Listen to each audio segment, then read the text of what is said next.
Hello, welcome. Um, I have this interview for my class, and I am interviewing my father, which he is an experienced private instructor. He's been teaching at a place called Christy Music for almost 30 years. Next year we'll make it to 30. So yeah, his name is Bill Crawford. I am William Crawford. You get the name and stuff like that. All right, let's get started. Besides teaching, like, what's your background? Like, what are you doing currently? What have you done in the past and everything like that? Gotcha. Well, normal schooling, public schooling, such like that. Took your normal classes. I was big into math, and then later on, I dwelled in other instruments and things like that beforehand. I did some, things with piano when I was six, and in fifth grade I did trombone, but nothing really stuck at that point. And then freshman year, halfway through, I decided to pick up guitar, and that was my first like real like starting to buckle down and get serious about actually understanding that I could do music. It was a struggle physically. I don't have very high dexterity naturally. I had to really fight it. It was a mental understanding. I could tell that, but a physical limitation. So when I finally dedicated myself to starting music, it was a strong dedication. No excuses. It had to had to come. And then so anyway, I took a lot more music classes in high school, especially senior year. Got into the talented music department program, and also did jazz band. Although I wasn't a wind instrument player, I found a way to do jazz band. That was a requirement, and honor choir and guitar class for the third time. And then, from there, a little bit of college. But then I realized that, music was more the way to go instead of the math. I was contemplating becoming a mechanical engineer, different change in life. So at that, through the years, right out of high school, I decided to get a job at Christie Music in Slidell. And although I've taught previously, I actually used to tutor math in junior high. So 89, 90, 91, those years right there. And then I helped friends as I was learning guitar. After a couple of years, I started teaching on my own, my friends. It just felt natural to take on a teaching position at Christie Music in Slidell, Louisiana, and very natural. Felt very good. I had to develop a style of teaching and such like that. And that was just something that was trial and error in a way, finding out what worked, what didn't work, and at the same time also playing music on the side. So I've been through a lot of different groups. I play guitar and bass guitar mainly. I can do singing and such like that, but um, the current projects I'm in, of course, is the Bag of Donuts out of New Orleans, Louisiana. I am the pretty much full time touring member of bass guitar with them. And so that's what I'm doing now for my live performances. And still, I am teaching at Christie Music. Going on for my next year will be 30 years with that store. So I love what I do. So that's pretty much where I've come from. Cool. Yeah, that's awesome stuff, and I've lived through that. Um, so let's go to teaching. So, what instruments do you teach usually? I teach mainly guitar and bass. I also do vocal lessons, I'd say up to advanced. At that point, I think they should get a college level instructor. I also do fretted instruments, and I can teach music theory in general. So, depending on the level they want to do, I can teach mandolin and ukulele and banjo. I can do things like that and have. But to a certain point, as they progress to a higher level, I feel at those instruments they need to seek a higher level teacher. But I feel very competent with both guitar and bass that I can teach to a quite high level thoroughly. I feel very confident in those areas. So Cool. So, so say that you first meet that student, and they're taking their first lesson with you. What would you usually do? This is a magical step for me. Most important, I need to get to know the person. I need to figure out what how their mind works. I think the most important thing of teaching, and this is, I'm able to do this because I'm a private instructor. It's a one-on-one thing. I'm not teaching a whole class. That would be very hard to do this. But being that I give private instructions is imperative that I figure out how they learn. So that dictates how I teach. I need to figure out what makes them work. I need to figure out what they understand, what they don't. You know, whether it's a kinesthetic touch feel thing, whether it's oral, listening, visual. What's their? How are they interpreting things? I also want to make it a positive experience, especially with youth. They're questioning what they're doing right now. They're not sure. They may be happy to try. They may not know whatever it is like that. And I need to make sure it's on a personal level. Um, they're happy. They're happy with what's going on. They're enjoying it. This is a hobby for most people. I have to remind myself of that because it's my life. But for music, it's a hobby for most people. And quite frankly, who picks up a hobby that they don't want to have fun with? That's what you pick up a hobby for, to enjoy. So I want to teach them music. I want them to get better, and I want to do it in an efficient manner. I want them to get better faster, but I also want them to have fun. So these things are constantly triggering through my mind as I'm going through it. I'm listening, I'm watching, I'm feeling almost in a sixth sense of what's working if with this person. What avenue do we need to get right to written music? Do we need to what things are they picking up on? It's a lot of things going on, and really the first lesson is they're all important. Every lesson's important, but the first lesson is extremely important to me to gain a connection and start to figure out this individual. And then as soon as they can feel some success, that's another thing. I try to have them play something before they leave, and this is within half an hour normally. I want them to play something. I want them to come something to come out of their hands and into their ears that they recognize, and boom, that click, that connection's made, and that's important to me. Cool. Yeah, that's awesome stuff. So what are your favorite types of students to teach? Like, what's your preference? Ones that are willing and eager to learn. That's it.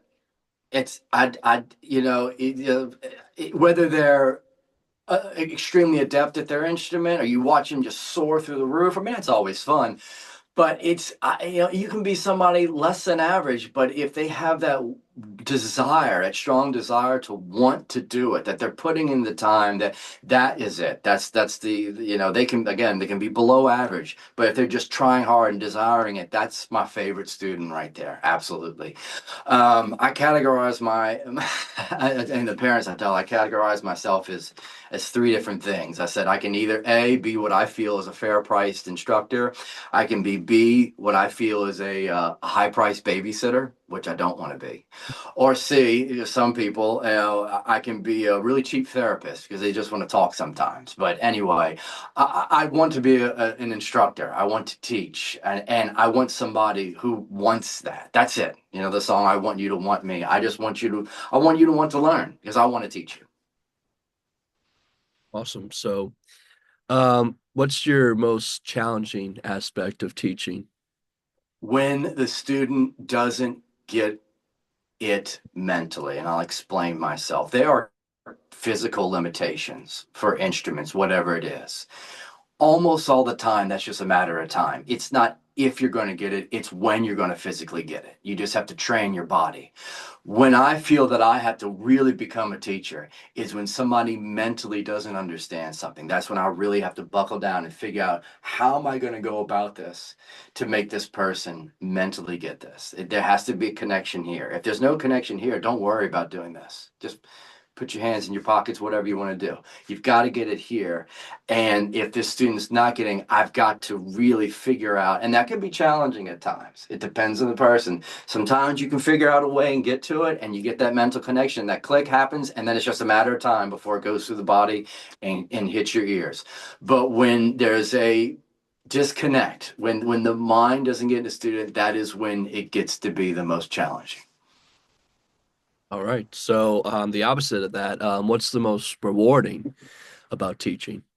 So watching them come in and play what they wanted, watching, I think the most magical time of playing an instrument, at least in my experience as a musician and watching these people is when a song that you like, something, whatever the tones, a little riff, whatever it is, something that you personally like, when you, with your hands, whatever instrument you decide to do, when you actually play that, when you do it, and you know you did it, it becomes magical.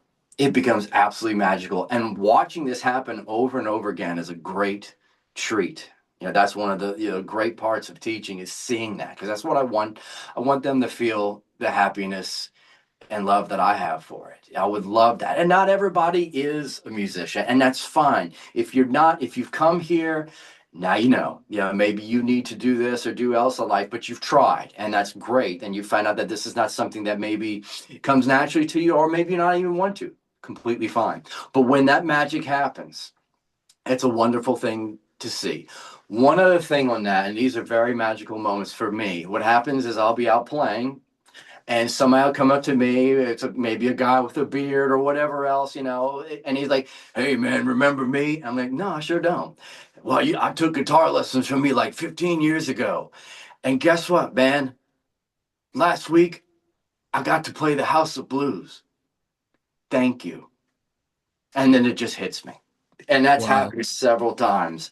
Or you're sharing a bill with somebody and maybe they open up for you and you connect on that level, or maybe you open up for them and connect, because both have happened. All these things have happened. It's a real magical thing, and these people just come with like this open-hearted sense of gratitude.